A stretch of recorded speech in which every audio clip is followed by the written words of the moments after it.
नमस्कार दोस्तों, आप मुझसे जुड़ चुके हैं, इसके लिए आप सबका तहे दिल से शुक्रिया। और अगले 8-10 मिनट में आपसे जुड़े रहने की कोशिश करूंगा। राजस्थान में बीजेपी 25 में से 11 लोकसभा की सीटें क्यों हार गई?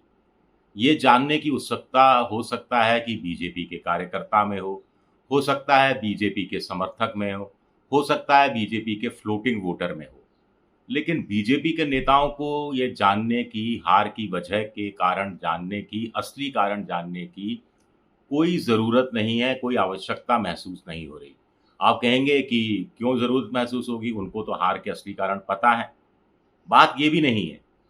बात ये है कि बीजेपी को लग रहा है कि जनता के बीच, कार्यकर्ताओं के बीच ये मैसेज देना ज़रूरी है कि सीटें कम आ गई हों भले ही, लेकिन इससे कोई फ़र्क नहीं पड़ता।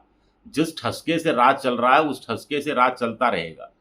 दूसरा, बीजेपी को लगता है कि असली कारणों में जाओगे, तो आपस में एक-दूसरे नेताओं में खामियाँ निकालनी पड़ेंगी। भई आपने ये गलती की, दूसरा कहेगा आपने ये गलती की।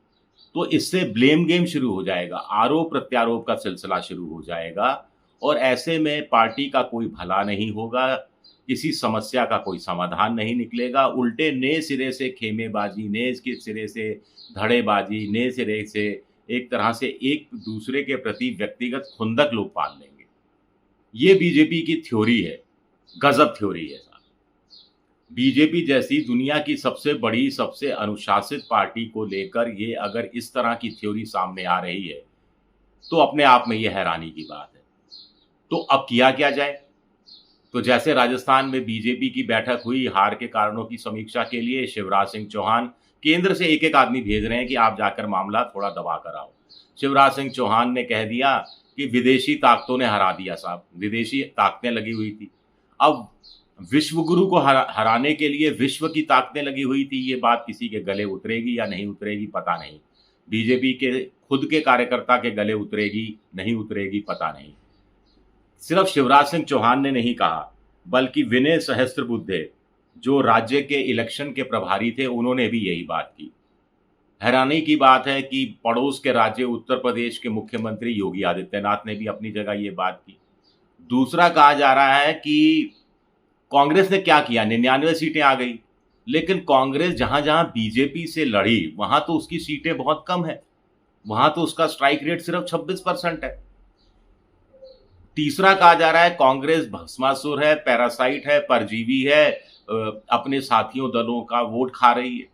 चौथा कहा जा रहा है देखिए हमारे प्रधानमंत्री जी की पॉपुलैरिटी में कोई कमी नहीं आई है। ट्विटर पर ही, एक्स पर ही देखिए 10 करोड़ के आसपास फॉलोवर हो गए हैं।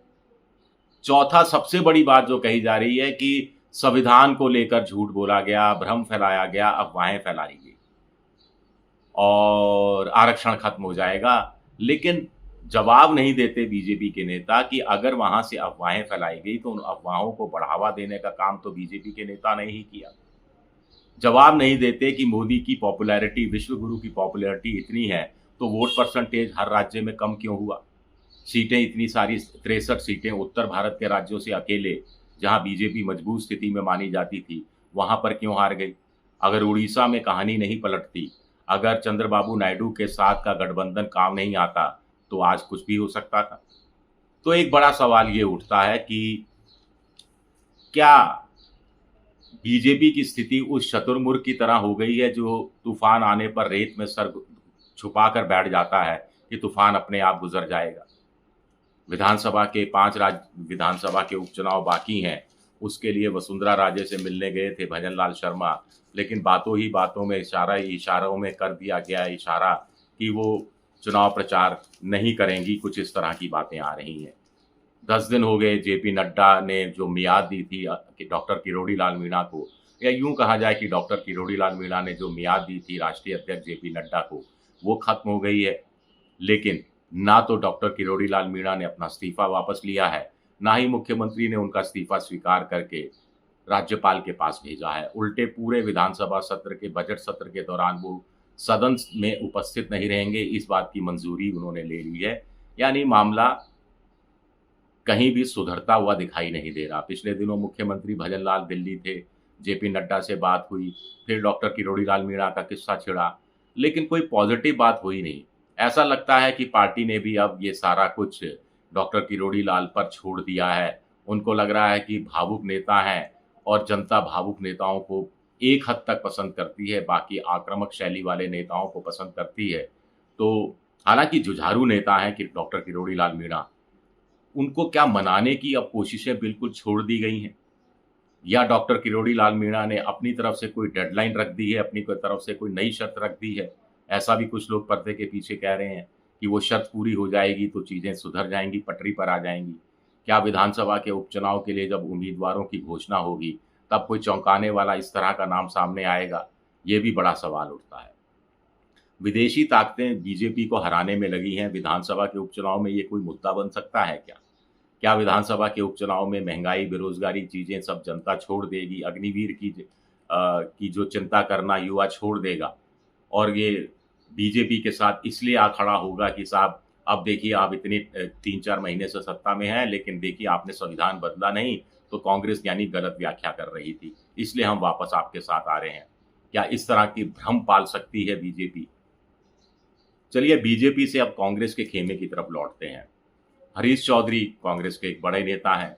तो राजेश पायलट के बेटे सचिन पायलट के प्रति प्यार और उधर या इकरार और अशोक गहलोत से इनकार, ये उनकी थोड़ी-सी आदत का स्थायी भाव होता जा रहा है। एक बार फिर उन्होंने सचिन पायलट की तारीफ़ की, जम के तारीफ़ की, उनमें नेतृत्व की क्षमता है, काबिलियत को मैं सलाम करता हूँ।